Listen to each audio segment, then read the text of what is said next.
Right. 28 March 2022, and I'm joined by Dr. Fedias Nteneri from Botswana. We have had a bit of a problem. In fact, there's been a bad situation because Senator Kalipani Pugeni, who was supposed to join us, has lost his father-in-law. So he's not going to be able to join us today. And Dr. Nteneri will have to assist me. How are you, doctor? I'm very well, Gambakwe, and my condolences to Senator Pugeni on his loss there. But a very good evening to all our viewers. Okay, so Doc, I think we're going to keep this very, very short. It's been a very, very interesting weekend. We have seen the results of the by-elections that we have all been waiting for. This has been the most anticipated set of results ever since Zimbabwe held by-elections. This was a test. And for ZANU-PF, the results have come out, and as expected, CCC has won about 18 of the parliamentary elections, and the rest went to ZANU-PF. ZANU-PF managed to grab C and also managed to grab 2 from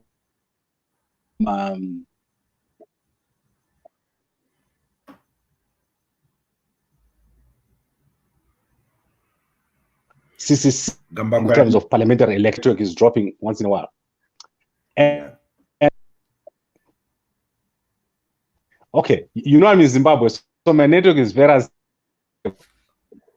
I can see that. I can see that. Are you hearing me, Doc? Now I can hear you. There were moments when you. So we have to be very, very quick. So yeah. So what I want us to look at is a number of things that happened, but I want to hear your overall view of what has happened. What is your view on the results that came out this weekend? Okay, thank you very much, Gambakwe. And once again, I mean, I can see you are struggling with network, so, but I'm sure I will be able to subsist today with what you have. You ask about my overall view of this past weekend. Well, what happened is what some of us expected, and I'm sure many political analysts would have expected exactly what happened, that the CCC would romp to victory. And well, we congratulate them because they put up a very, very a strong and you know, serious campaign in this election. But also, I think there are, besides the many lessons that we can learn, that this CCC can learn from this election, there are some takeaways from this election. Firstly, it was a confirmation, a clear confirmation of who the real opposition in Zimbabwe is, because we know very well that for the past 2 years, a confusion was, or a narrative was created, and it was actually supported by our judiciary and those who are supposed to be in the know, and they sought to you know, to put Monzora to front him as the real opposition, just to spite Nelson Chamisa. But this election has clearly demarcated, has clearly shown who the real opposition is, and Nelson Chamisa has been vindicated. He has been vindicated. That's number one. Okay, number two, what this election has brought to the fore once again is that if ever there was going to be need for a dialogue, or if ever there is need for a dialogue to resolve issues in Zimbabwe, they have to be resolved between two main political parties. I'm not here excluding other players who are very important in the civil society, the church, the many women organizations and so forth. But it is to say that the two political actors or the two major political parties in Zimbabwe remain that which is led by Nelson Chamisa and, of course, ZANU-PF. But having said that, I should say that this election again has put the various organizations, such as the regional organization SADC and the United Nations, and particularly South Africa, who is our neighbor, of course, who has got this country has got a huge role because it is affected by what happens here. It has shown them that elections in Zimbabwe are still very, very far from being what can be expected. I'm not going to say being perfect, because no elections are perfect anyway. But in Zimbabwe, till today, we still talk about political violence. The CCC has done extremely well in this election on the background of serious violence, which was meted on them, and obviously by ZANU-PF. And this is an issue that has to be revisited. In the 21st century, violence has no place in an electoral competition. Secondly, it is that the infrastructure, the electoral infrastructure in Zimbabwe really needs to be revamped. It needs to be revisited so that Zimbabwe can still stand amongst civilized nations in terms of how we hold our elections, because we cannot continue to have a constitutionally mandated body such as the Zimbabwe Electoral Commission playing a partial role, that they support one political party over the other, and that even in the midst of all complaints, such as the complaints about violence, which was there for everybody to see, they cannot come through to show that they are an impartial arbiter. In the issue of the voters' roll, which they run themselves, there were still complaints that even at the eve of the election, they could not release a credible voters' roll for the opposition parties to also see. Thirdly, that they could not make sure as the arbiter that all opposition parties have access to the media, especially the state broadcaster, the ZBC. We have only seen the ZANU-PF rallies, and what a shame that the ZEC does not come out at least with a statement to address that.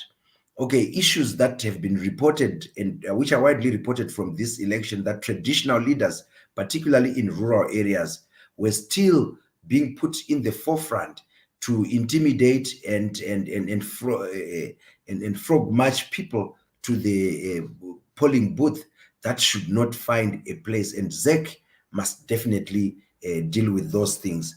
The issues that the CCC were complaining about the kind of the ballot paper, that it was printed in black and white, and I saw Jasper Mangwana, he was trying to justify that we do not need to put it in color, yet it is a constitutional provision that the symbols of a political party should be put in as they are. But they were trying to hide behind the finger through Mangwana, the spokesperson, and that is a shame, actually. We saw how political rallies of the CCC were banned throughout this election. The one in Gokwe, the one in Epworth, which was banned, and later they were allowed. The one in Mashingo, which was banned. The one in Binga, which was banned, and later, that kind of situation. Yet for ZANU-PF, they had a smooth run with their election campaign. That should be dealt with. And ZEC, it shows that they are still very, very far away from holding a credible and a fair election. And of course, we have heard reports of people that were refused to vote because they did not appear in the voters' roll or in the polling stations where they were registered.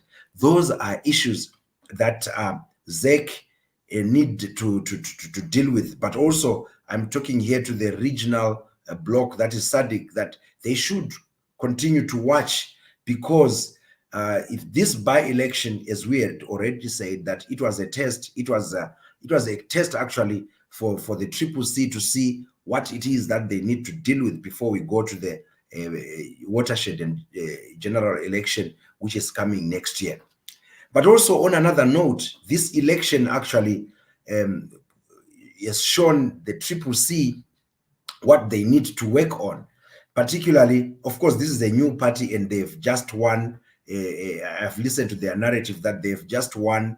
These are new, seats that they have won. They definitely will need to work on those urban areas in which ZANU-PF has won. Of course, ZANU-PF is trying to score cheap political points that we're fishing in the opposition a stranglehold, and therefore for them they are saying we won simply because they won Marondera, Epworth, and some wards in Mavuku Tafara. But the bottom line is that what they have done is not a real win. It is not a fair win, because we know that the CCC did not have adequate access to these spaces. In fact, they were operating under an intimidatory environment, which does not help ZANU-PF at all, but it helps the CCC in terms of strategizing as they go into the next, into the watershed election. It will help them to see and look at the strategies in which they can counter these machinations by ZANU-PF, which they have used, and now they are celebrating that we have managed to fish out of the opposition strongholds.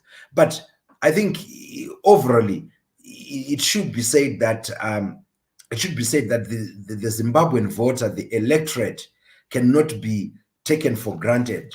They cannot be taken for a ride like what we have seen in the past 2 years, in which a narrative seemed to try and say Nelson Chamisa was never an issue of this past election, and they tried to put Douglas Monzora through a surreptitious constitutional judgment. And the voters themselves, they have had their moment, and their moment to speak, their moment to arbitrate has been emphatic that do not take us for a ride. And they've chosen those that they want them to represent. On a strategy, I think Douglas Monzora should simply get off the political scene. There is whatever he might do now, we know that it is an extension of what ZANU-PF has been doing to try and use him again, and probably do something to try and destabilize the CCC. But from what we see, I think the CCC is on the right direction, and it is my wish that they go into a congress now and organize their party, their movement, as we move on to the major election, and try and as much as possible to fix all the small little issues that could have been unearthed that could stop them from getting a landslide as they are looking forward to. Gambako, I don't know if you are still there. I think I've talked for too long.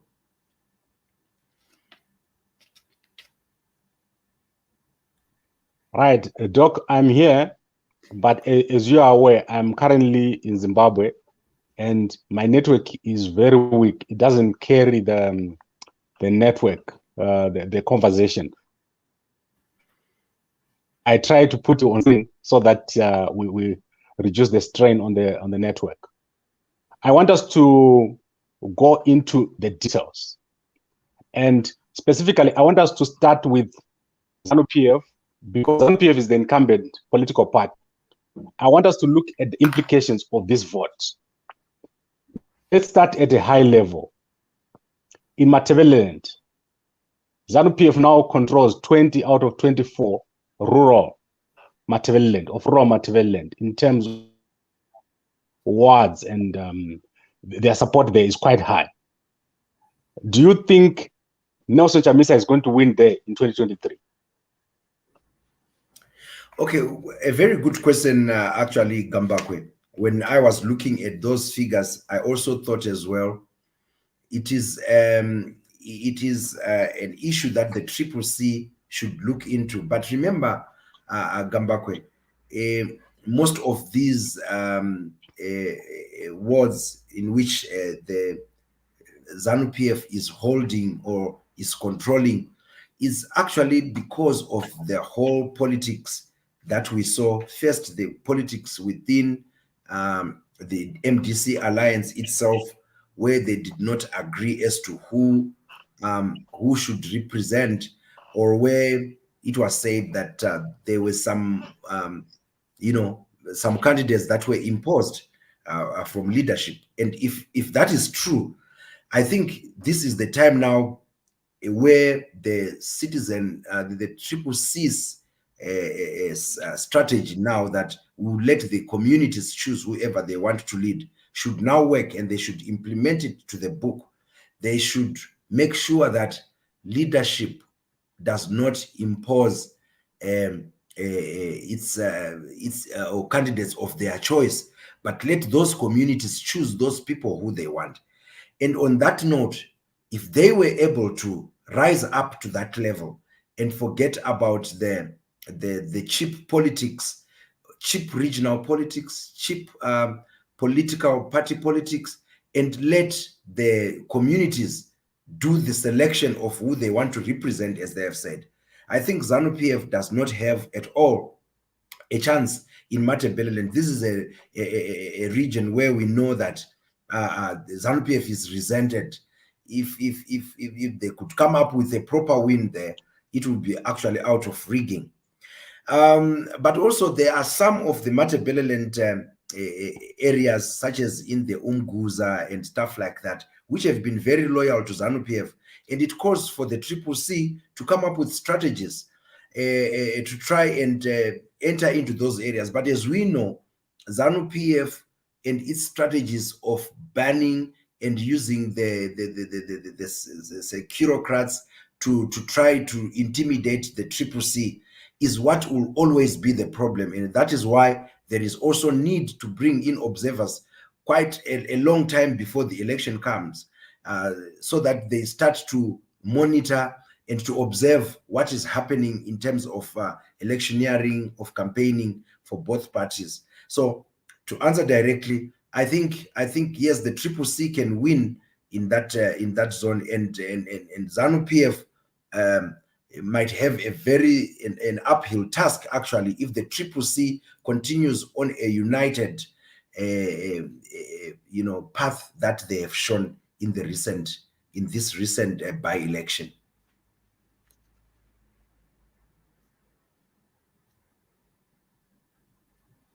Okay, I tend to disagree with you in terms of what ZANU-PF won in Matabeleland South.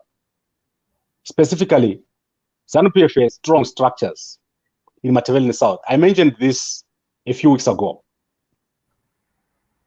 ZANU-PF actually has structure on the ground. Does Chamisa?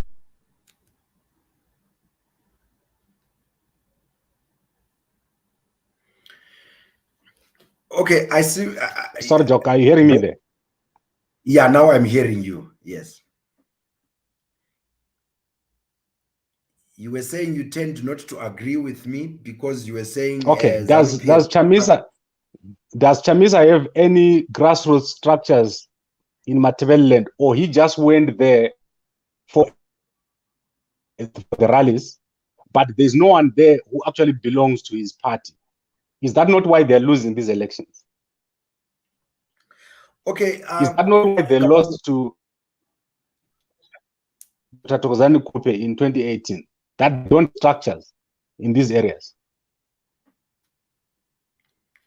Well, that could be also part of it, but it can never be the main reason why they probably are not winning in that zone. Definitely, this is a new party which is going to create structures. And remember, I think their mantra at the moment that it is a citizen movement. It means that everybody in Matabeleland South, or the whole of Matabeleland, that is fed up with ZANU-PF policies, that is fed up with what ZANU-PF has done to the country, should actually rally behind Triple C, and I'm sure the issue of the structures will be fixed. But Gambakwe, I say it's only part of it, could only be part of it, but the major part that we know is that of ZANU-PF intimidation. We know in Matabeleland, in most parts, what ZANU-PF has been doing in terms of destroying even plaques and memorials that people were putting for their loved ones who were lost during the Gukura Hundi. Remember, this is an area that has suffered a lot of intimidation, that have suffered a lot of loss of life due to political reasons. And mark my words, Gambakwe, 40 years down the line, that fear still reigns in people who have actually experienced that loss firsthand, of people that still have scars, of people that still fear that same kind of violence can be meted against them. So it's, if you like, it is structural violence that exists in some of the deep rural areas of Matabeleland, and you cannot falter those people. And there is therefore need to dismantle first that machinery of violence, which I think exists, to dismantle that structural violence that exists within this region.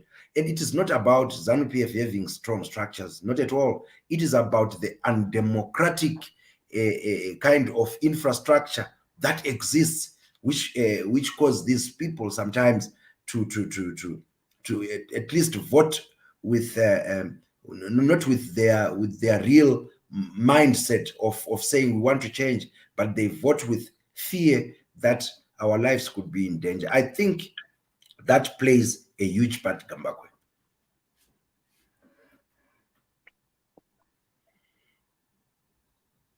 Okay, so Doc, you know what is interesting to me is that the CCC, they've got double standards.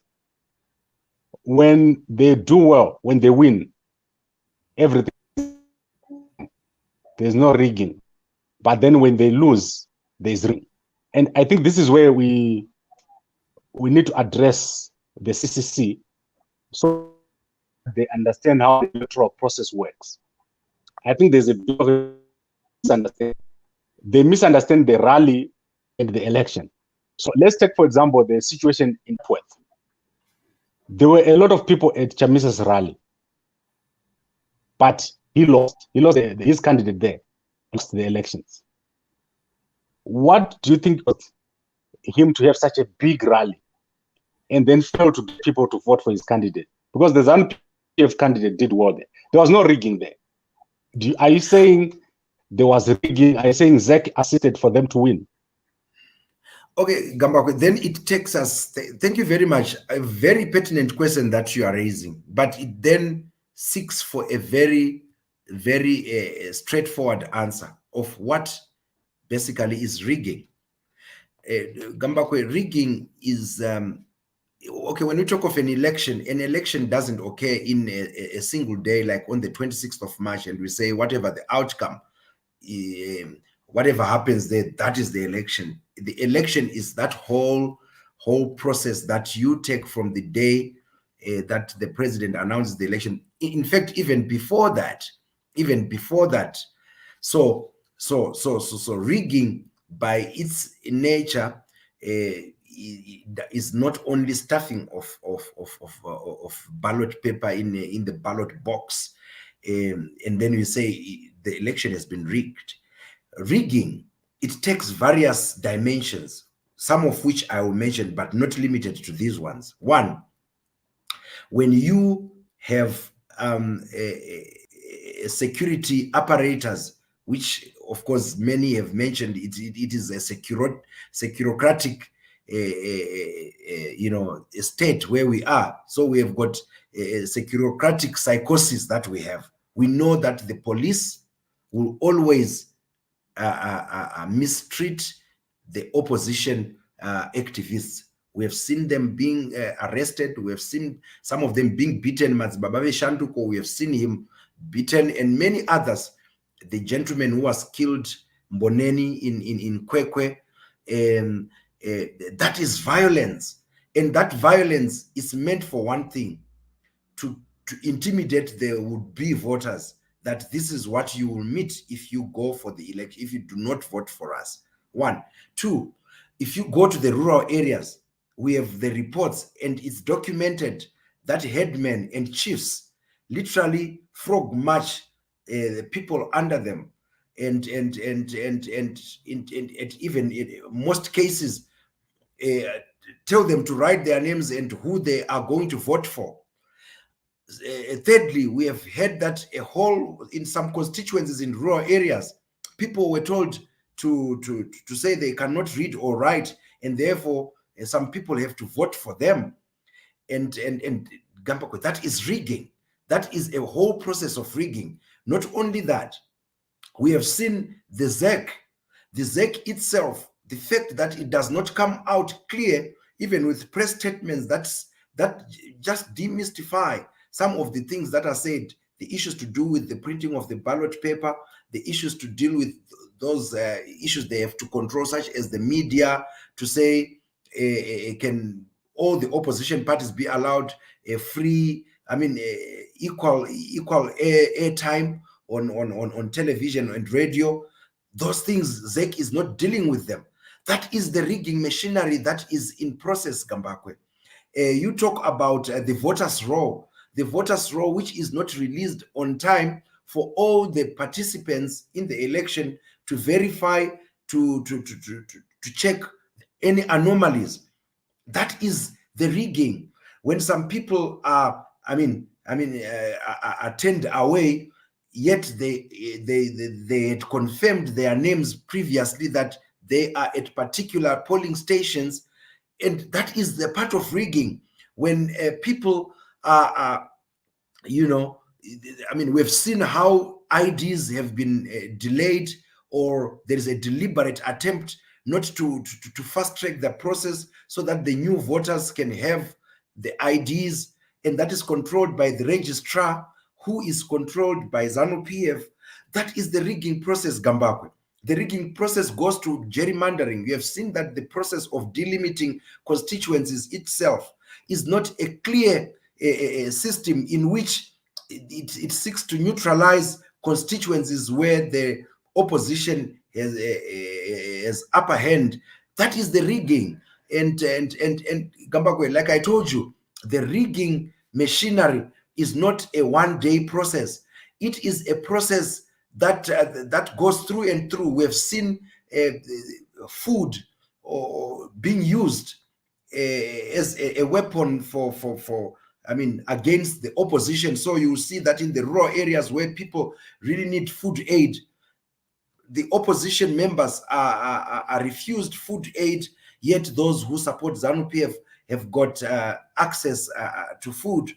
And you have seen that even when opposition activists want to do activities within their constituencies, there could be activities to help out or to feeding activities. They are refused to do that kind of stuff. But Gabagwe, that is the rigging. Epworth, you talk about, we saw that the rally was first banned. What message does it send out to those who want to come to that rally? We know what kind of a message that which comes. Yet ZANU-PF had a free reign, they had a free, they had a whole a field day in Epworth, and they did their rally without having been disturbed. So you can't falter the CCC for that. So rigging, Gambakwe, what the CCC is saying is that against all odds, under protest, we are winning simply because we have got a huge following that is defying all the odds and saying we are going to vote no matter what. And because of those who are deciding to do that, the rigging machinery of ZANU-PF is failing to overwhelm that kind of support. No wonder why the CCC and many in the opposition have said, if only we can mobilize people out to go and vote, that is the only way you can overwhelm that rigging machinery, which is in motion as we speak today. And right now, because they know they've realized that the CCC is still that lethal opposition. Right now, that rigging machinery is going to move into the next level to try and defeat what the citizens are going to try to do. So, Gambakwe, there is no double standards from the CCC. If we want all to be honest and to be genuine, we know that the CCC has operated under a very difficult a situation which I have described, which is the actual rigging that occurs in these elections. Okay, Doc. As I said, my network here is very, very weak. I don't know how I can fix this problem because I've tried to go on Wi-Fi. I've tried to use different networks. So I'll make a plan as time goes on so that my network becomes consistent. But my view is that Nelson Chamisa and the CCC, these past by-elections have demonstrated that they cannot win an overwhelming majority, like what happened in Zambia. Regardless of the reasons that you are giving, which I'm not dismissing, but they cannot win 80% of the vote. I think that we agree that they can. If Chamisa was to win, he would win with 51% or 50%. He won't win like Hakainde Hichilema, who got no, we don't agree. 80%. In fact, go ahead. I'm gonna give you a chance to wrap it up, but these are my views. My view is that Chamisa has got good rallies. He gets past a lot of people to a rally. I think that is also misleading him when he asks people to Epworth from where, when he buses people to Gokwe. You saw what happened in Gokwe. They buzzed a lot of people to Gokwe. They buzzed a lot of people to Mutare from all around Mutare. You know what happened in Mutasa South? My friend Ragai Tsunga there, he lost. And if you look at what happened in Binga, on the verge of losing.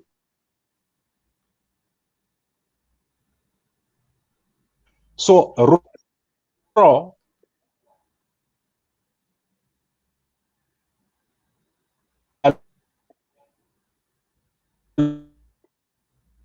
losing raw votes. They are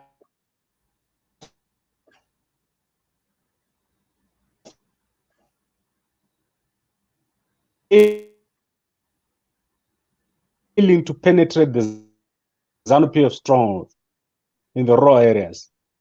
Secondly, the city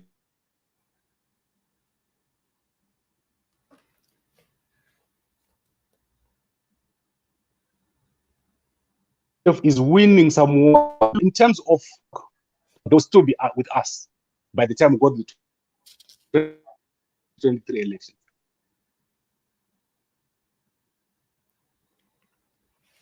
Well, I hope I'm not losing you there, Gambakwe, but I have picked quite a few of your points there. But there is a point that I want to just highlight, if you can hear me, Gambakwe, is that I don't agree with you that the CCC cannot win cannot win a 2/3 majority. I think, Gambako, can you hear me now?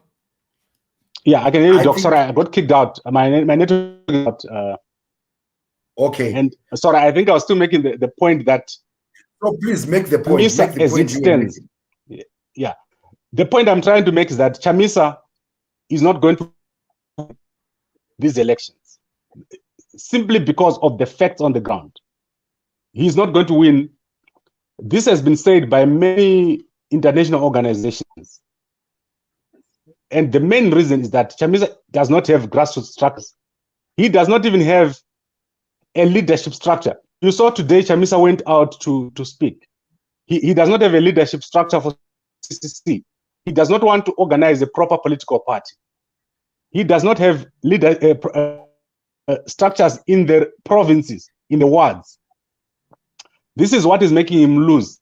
But he focuses on rhetoric of rigging. Zek is doing a great job. He focuses on the rhetoric of rigging. He also focuses on public appearance and support. Whereas he's not doing what is necessary to win in our elections. So when we say Chamisa is going to win, everyone is thinking Chamisa is going to get to overwhelmingly win against President Mnangagwa. As things stand right now, that's not possible. And we've got 1 year to go to the next elections. So he's going to go back to the issue of being rigged. And yet that's not the issue. The issue is internal within his political party. Okay, Gambako. Those are my views, Doc. Okay, I hear you very well. And probably let me just start by saying I don't think we are in agreement on the point that he cannot get a 2/3 majority. He can totally get it. Notwithstanding the facts that I've already put on the table, that the political climate in Zimbabwe does not at all allow for the CCC to carry out their activities freely, that we are agreeable, and that as long as the institutions which are meant to run this election constitutionally are not going to be impartial, then CCC will continue to operate in a very difficult situation. And it is easy, Gambako. It is easy for the government and those institutions to just at least be seen to be doing what is right. But as long as they do not do that, as long as there is blatant banning of rallies of the CCC and ZEC seemingly working in cahoots with ZANU-PF, then they do not help the situation. So even if you can make a point that it's Nelson Chamisa stupid, then it doesn't hold water. Now, the second thing that you are talking about is that he does not want to formulate structures. Gambakwe, this is a point that I've broken the record here to say, let's give him time.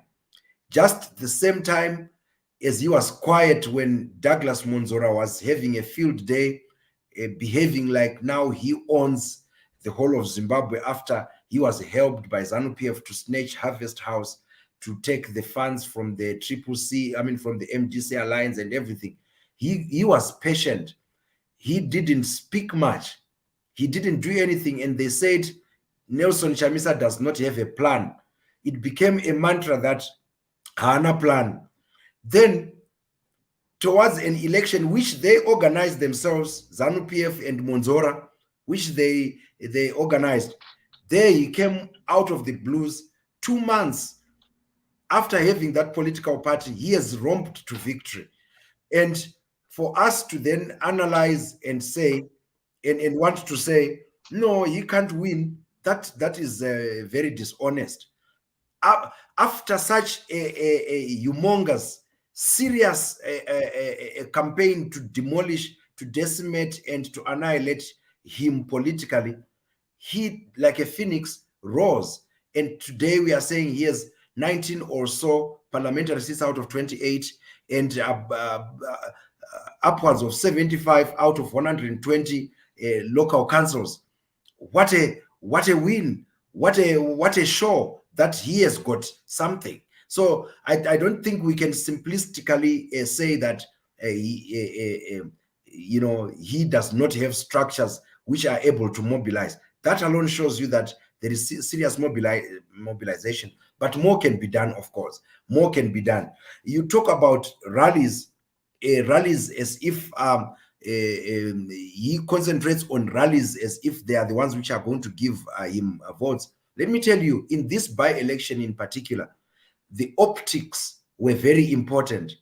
There was need, because there was need at least to show who has the support, because Douglas Monzora had run away with a fake narrative that he has got numbers. No wonder why even at Zororo, where he had 300 people, he sought to tell us that there were 5,000 people. No wonder why even at the Highfield grounds, where there was less than 2,000 buzzed people, which included ZANU-PF, he wanted to tell us that there were 62,000 people. So optics were important, that CCC show, because even others believing in seeing, they say seeing is believing. So once people saw that Chamisa had so much support, that was important. That was an important aspect, particularly of this election, that Nelson Chamisa shows force, that he still has such a huge following. So those rallies were important, Gambakwe, even those ZANU-PF tried to stop him. But remember, Chamisa managed all this without funding, which funding has been diverted to Douglas Monzora. Right now, coming to your point, in which you are saying he can never beat ZANU-PF with that kind of majority. There is a point that I was just thinking, that I think it is good what CCC has got in this election, because from our history, we know what ZANU-PF can do. ZANU-PF can give you a bait to just test how much of support CCC has. How much support does the opposition have, like they did in 2000? And they can use that. They will use that as for retribution, in you know, to punish the would-be voters in the next election. So I think a whitewash for the CCC would also have put its supporters in danger, because we know what ZANU-PF can do. After they lost in the referendum of 2000, we know that there was such a huge campaign of violence, such as it was never seen ever since the Gukura Hundi. We know what happened to the MDC supporters. So I think somehow it's a blessing in disguise that they didn't make it a whitewash, and at least ZANU-PF is going around saying we still maintain our dominance in rural areas, and they are even celebrating that we have one or two seats in the urban areas. It could be a blessing in disguise for the CCC, because then their supporters will not face a backlash. But we know what is going to happen. We know that ZANU-PF, probably right now, they are preparing a serious campaign of backlash, for which we say the SADC should continue to be invited to come, and the international community, such as the United Nations, to come and observe prior to the next general election. So Nelson Chamisa and the CCC, they have done well as a new political party. I know ZANU-PF, when it comes to making this claim that they are a new political party, they would want to say, no, it's a reincarnated MDC. But they have been telling us that they are a new dispensation, their government. So in other words, they wanted to distance themselves away from Robert Mugabe's ZANU-PF. That's what so that's why they said we are the new dispensation, we are different. That's what they say. So whatever is good for the gander should be good for the goose, or vice versa. So this CCC is a new political party It is starting from a new slate, from a clean sheet, and therefore they should be treated as such, and they have the capacity to wallop ZANU-PF in the next general election, which is coming in a year, Gambab. Those are my views. And all things being equal, the field being level, the CCC can romp to a more than 2/3 majority. And the only thing me and you, we agree, and we have established it today, is that the CCC has been operating under very, very difficult conditions, rigged conditions, as I have already highlighted. Okay, Doc, I think let's bring this to an end. And I'm sure that Nelson Chamisa strategists they are now sober from what has happened in these by-elections. It's clear to me and to a lot of other people that we're going to have a different government going into 2023 or after 2023. It will be a miracle if Chamisa to win this election. There is so much against him in terms of just how strong ZANU-PF is. Going into these elections, the by-elections have shown you, and a lot of other people, that ZANU-PF is not losing. At least if we compare 2018 to where we are now, ZANU-PF is not losing. In fact, they are getting stronger. It could happen that ZANU-PF could even get a bigger margin against Chamisa, and it would be very difficult for him to justify the claims that he's had, that he was rigged in 2018. Because right now, Chamisa had all the polling agents at all the polling stations. So whatever rigging he could have complained about, it did not happen on voting day. I take the point that you made, that there were a lot of things that happened leading up to the election. But at the end of the day, Chamisa is not strong enough to win the election. That is the bottom line. Right now, as you speak, Chamisa is good at rallies, is good at press conferences, but he does not have the necessary support nationwide to win an election, emphatically to change the Zimbabwe government in a way that happened in Zambia, where Hakainde Hichilema totally decimated the PF. The PF had no choice but to concede. In Zimbabwe, it's not possible, as it stands, for Chamisa to say, I'm going to win. Where exactly is he going to get the votes? I do not see where he's going to get the votes. And it will get worse when he now needs to appoint his leadership structure. There's going to be a lot of fractures when Chamisa needs to make the necessary changes. The current structure that he has, where there's Tendai Biti, Washman, Ngube, Tabita Kumalo, Job Scala, those people, they're not fit for purpose. They're now past their by debt in terms of changing the political party to become efficient and effective. So we have a lot of talking about Chamisa to do within the next few months. And I think it's clear to everyone that we are going to be with ZANU-PF for at least another 10 years. That is my view. And I've said in the past that it will take at least 20 years to remove ZANU-PF in office, which means Chamisa is 64. That is when he's probably going to be the next president of Zimbabwe. A difficult assessment, but I see it as quite a big possibility, because after President Mnangagwa, the guys are coming.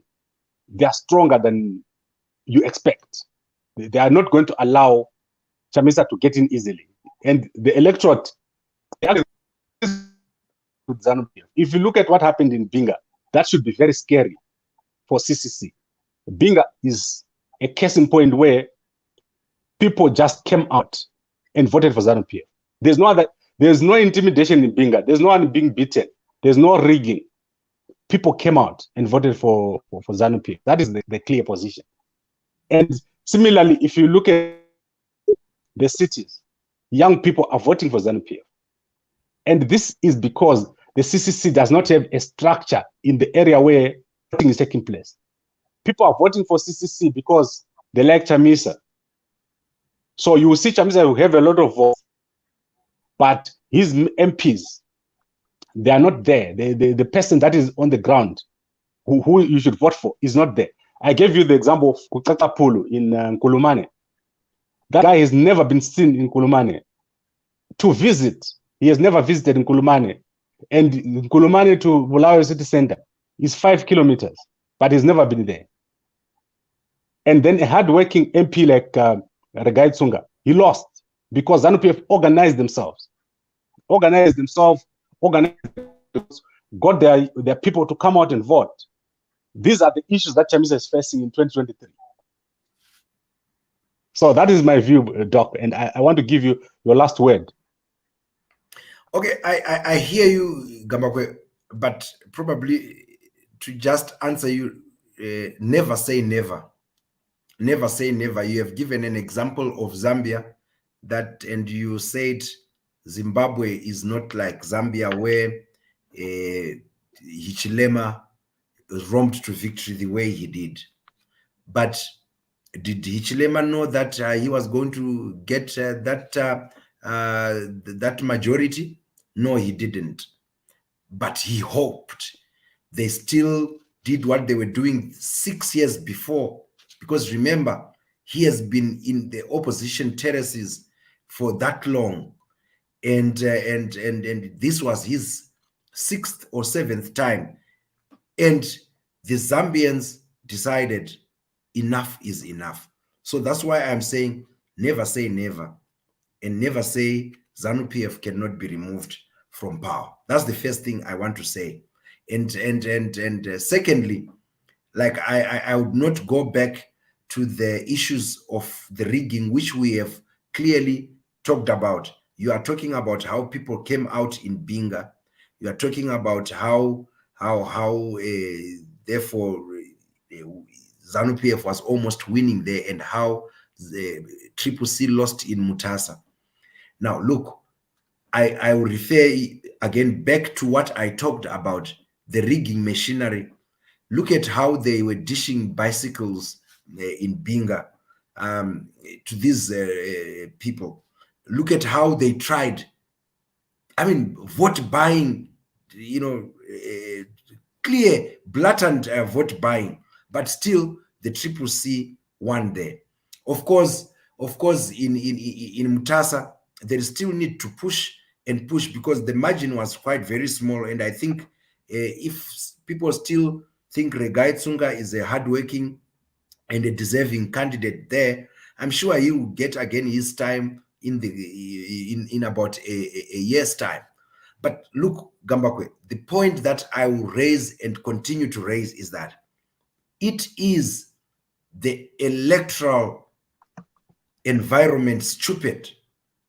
It is the infrastructure of violence which ZANU-PF has incubated, and they use it over and over again.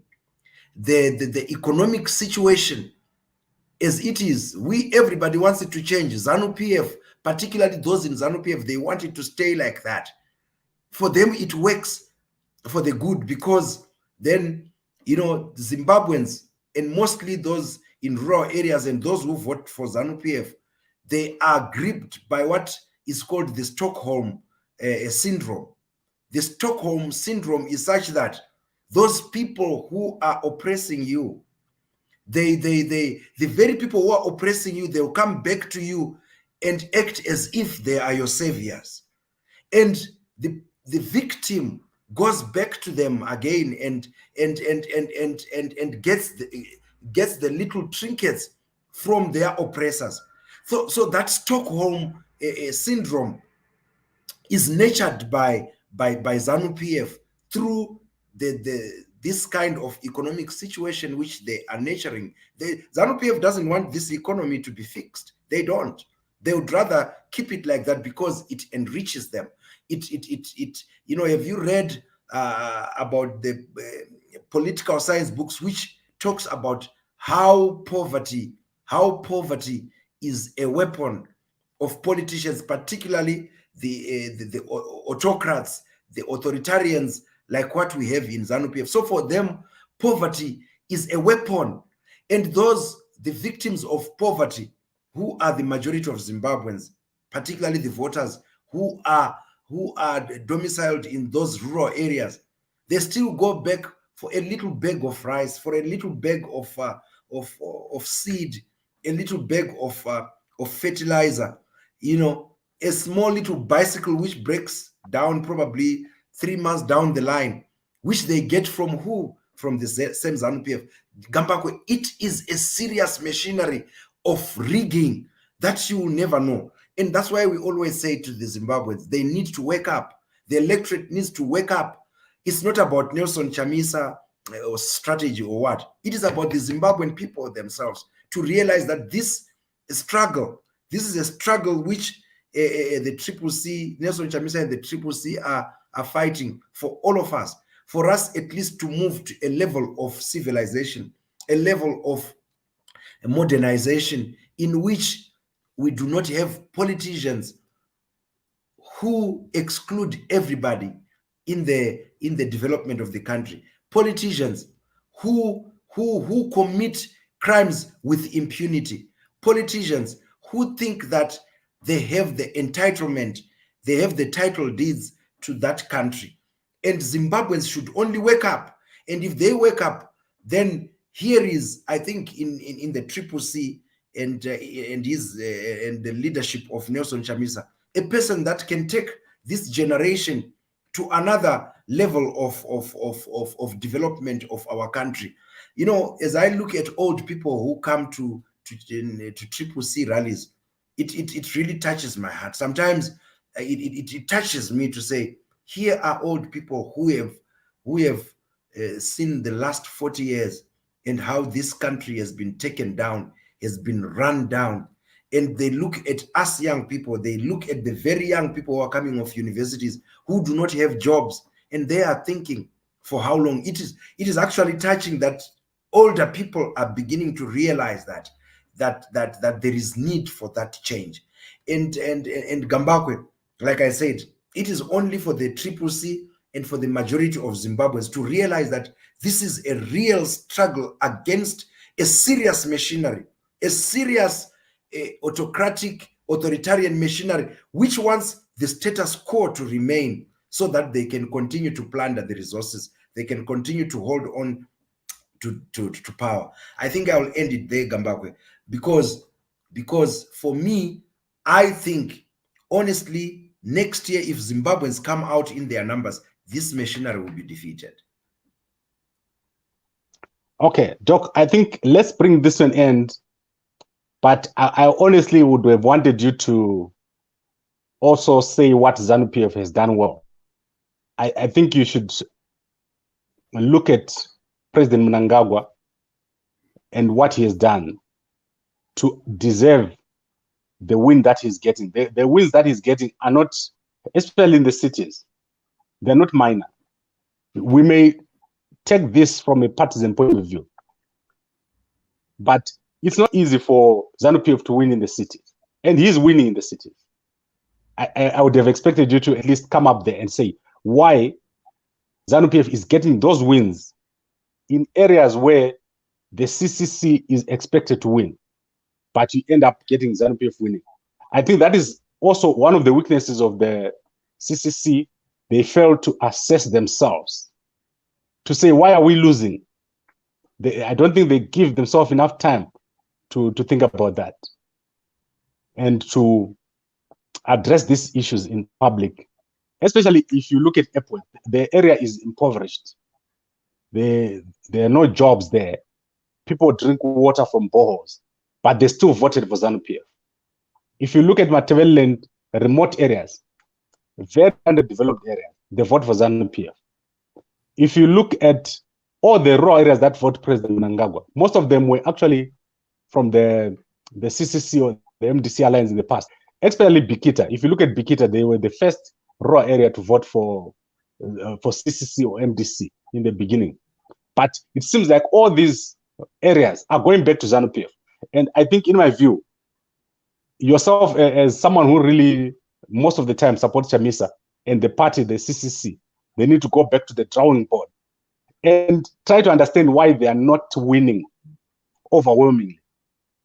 And this is something that is not to be taken lightly. Going into 2023, if you're a strategist for CCC, this is something I think you should be considering very, very seriously.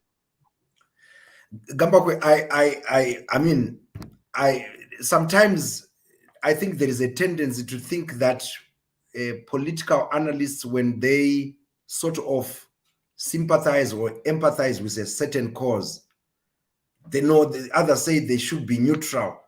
What neutrality, Gambakwe, when the same regime we are talking about, when it came into power, first in the coup of 2017, I remember the words that the voice of the people is the voice of God.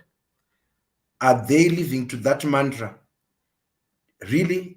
Is the voice of the people being treated like the voice of God? No, they are bashing that voice of God. That voice of God is being suffocated today by the same regime, number one.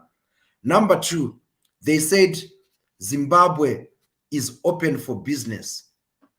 How many businesses have we seen which have come to invest serious capital that has come to invest in Zimbabwe? Serious FDI that has come to invest in Zimbabwe, or what we have just had are mega deals which have never seen the light of day. Where is that mantra? Why should I speak a good about the people who indicate left and then they turn right? When they came into power, we heard President Mnangagwa, when he was in Davos, he said, "I am as soft as wool." Look at what brutality this police has treated the citizens, particularly those who have decided to support the CCC. Look at what they did to Madzibabawe Shanduko, the kind of beating. Look who in this age disrupt a political rally and stab someone with a spear that is archaic. The very people who were saying we are soft as wool, look at how they have treated people on 1 August and in August. What is there to talk about? I've already talked to you about the Stockholm syndrome. That's why they are winning. Poverty, I've told you that it is a strong weapon that is used by politicians to deal especially with the poverty stricken. Look at the very people that are used to commit acts of violence. If you look at those people without jobs, people who do not even, if you look at them, look at those people, the way they are dressed, even the way they look, they are thugs, people without a life. But you know what they survive on? They survive on Mutoriro or Msombodia that they are given, or the little trinkets they are given to go and commit those acts. Have you seen people in ties, people who come from air-conditioned offices committing those acts of violence? No, they send those poverty-stricken people. So if you ask me a question, why is ZANU-PF winning in those areas? We know what they are doing. That is their major strategy. But you also talked about Nelson Chamisa and say what is good for is going to rallies, going to press conference. Gambakwe, that is the current narrative. They are creating a culture of morality where your leaders talk to you, where your leaders consistently come to address you and address you in an environment of happiness. Come and address you in an environment where they are not buzzed and they are made to be hungry the whole day, and whatever they are promised is not given. That is what I think Nelson Chamisa and CCC are showing. It's a moral, in another angle, a moral struggle, Gambakwe. Our leaders have morally killed our country. They have assassinated our morality as people. The way Zimbabweans were in 1980 and what they are now is different. And it's because our leaders are the ones who are promoting immorality in Zimbabwe. Immorality in the way we treat each other. Immorality in the way they look at which leadership sends a whole institution which is supposed to protect them to go and beat people. They are promoting violence. They are promoting all sorts of immorality, Gambakwe. We can talk of everything that is happening in Zimbabwe. It is because of them. So there is nothing good that I can speak of people who double speak. On one hand, they want to speak that they are the liberators of the country, but on the other, they are oppressors of the same people that they said they would liberate. Why would they ban rallies? Why would they continue to want to see people dying because of political violence? Gambakwe, if we address that, I think everything good, or if anything good that ZANU-PF is doing is there, we will talk about it. But let's address the bad first. And it is the government of the day, and they have the power to control and to stop some of this morass that our country sees. So Gambakwe, I could say good things, but unfortunately, I don't have, on account of the real issues that are facing us, of this election. We have seen it, Gambakwe, we have seen it. And we can't, there is nothing good that I can talk about. Okay, Dr. Fedias Mteneri talking to me from Botswana.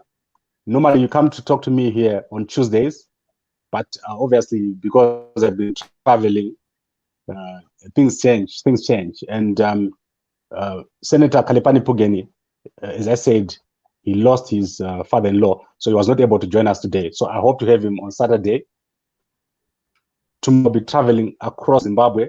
And Doctor, what I'm seeing here, this economy is in fact overheating. I want you to, when you have an opportunity, come over to Zimbabwe and see what I'm seeing. The Harare we have here, and also the surrounding areas, the business is picking up. And it's very interesting.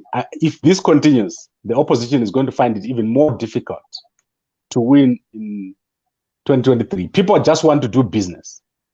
They don't care about politics. Most people in this country, they've realized that politics will not take them anywhere. So I hope that I'll be able to talk to you next week when I'm back in Johannesburg, and we'll carry on with, now the focus will be obviously on what Chamisa does next. Because I know that Chamisa finds it difficult to deal with administrative issues. We are going to see it in full display right now as we go to the next phase.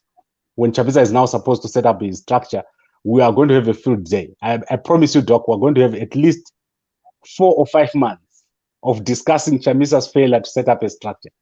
And this is clear to me. It's going to happen. There's no question about it.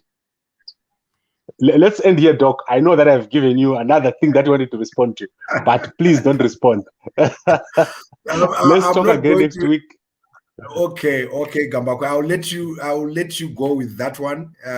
But I just want to say, time will prove you wrong. Thank you very much, Gambakwe. Thank you, Doc, and good night. Good night. Yeah.